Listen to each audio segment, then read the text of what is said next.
વર્તમાન સમય સોશિયલ મીડિયાનો યુગ છે અને સોશિયલ મીડિયા દ્વારા હિટ બનવાની ઘેલસામાં પણ યુવાનોમાં વધુ જોવા મળતી હોય છે। ત્યારે હાથમાં રિવોલ્વર લઈને રીલ બનાવવાની ગાંડી ઘેલછાયાથી અમરેલીની યુવતી સામે પોલીસે તપાસ શરૂ કરી છે। અમરેલીની પલક ભટ્ટ નામની યુવતીએ રમકડાની રિવોલ્વર સાથે રીલ બનાવી હતી અને સોશિયલ મીડિયામાં આ રીલ વાયરલ થતા રીલ બનાવવાની ઘેલસામાં યુવતી સામે અમરેલી એસઓજી દ્વારા તપાસ શરૂ કરાઈ છે, જેમાં વેબ સિરીઝના પ્રમોશન માટે બનાવવામાં આવી હોવાનું તપાસ કરતા રિવોલ્વર રમકડાની પ્લાસ્ટિક હોવાનું તપાસમાં ખુલ્યું હતું।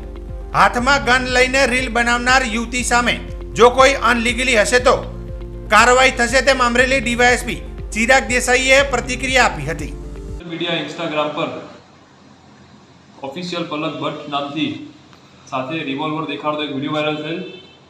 આ વિડીયોનું એસઓજી પીઆઈ આરડી ચૌધરી દ્વારા તપાસ કરતા આ વિડીયો ધ ગેમ વેબ સિરીઝના પ્રમોશન માટે પલક ભટ્ટ દ્વારા અપલોડ કરેલ, જેની અંદર જે રિવોલ્વર વેપન દેખાડવામાં આવે છે તે રમકડાનું એટલે પ્લાસ્ટિકનું છે, એટલું હાલ ધ્યાનમાં આવેલ છે। અને આગળ કંઈ ઇલીગલ કોઈ પણ ધ્યાને આવશે તો કાયદેસર કાર્યવાહી કરવામાં આવશે।